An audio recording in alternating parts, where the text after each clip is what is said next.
Nous sommes à Milan, au showroom professionnel de Floss. Nouvelle signature de la marque, Vincent Van Duysen nous présente ses premiers luminaires dans une scénographie réalisée par Ron Gilad. La collaboration avec Floss est née il y a déjà quelques années, dont Piero Gandini a vu mon travail. Et puis il y avait Patricia Orquela qui disait toujours il faut quand même que tu dessines, que tu contribues pour Floss.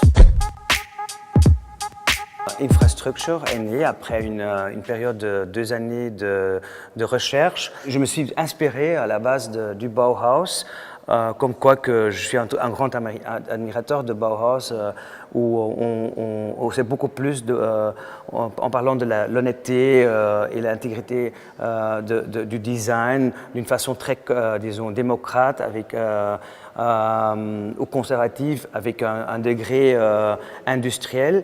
Et puis, tout de suite, j'ai eu l'idée de créer une collection qui est très visible et très apparente, avec un système de tubes qui contient un système avec des magnettes que Floss avait déjà développé et sur lesquels on peut créer des éléments, des tubes qui donnent la lumière indirecte vers le plafond, et en rajoutant des spots directionnels, plus aussi des pendatives, des pendants, des suspensions avec différentes hauteurs qui rentrent dans le domaine ambiental. Et puis celui-là aussi, la suspension, qui a encore un degré en plus au niveau décoratif avec de la couleur, et aussi avec une autre matière que j'ai rajoutée, le vert, pour donner aussi quelque part une douceur à la collection.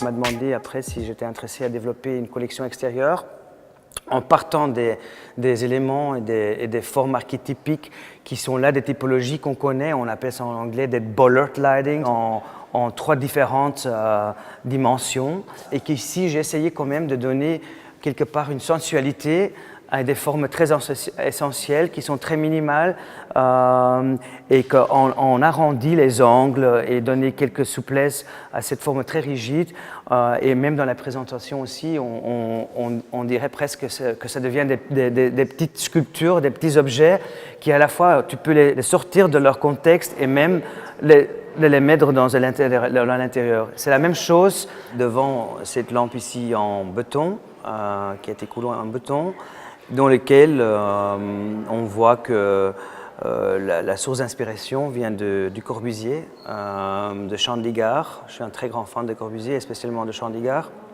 Et la lampe que lui il a créée là-bas pour les outdoors, dans les grands espaces, j'ai essayé de les interpréter d'une façon très Floss.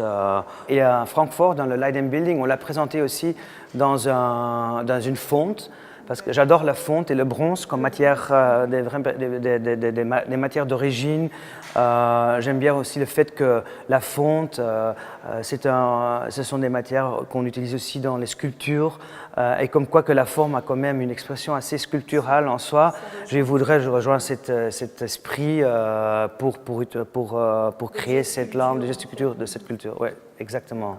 On s'est inspiré des formes qui sont moulées ou coulées, je ne sais pas comment on dit, comme dans la fonte à la base, et qui ici, quand même, avec la technologie de Floss et la matérialité qu'on a imposée, qu'on a utilisée, deviennent quand même des objets très actuels et très modernes, mais en même temps très intemporels, et qui, j'espère, auront vraiment leur vie dans une continuité illimitée. Ça, c'est quand même le but de les 2 collections.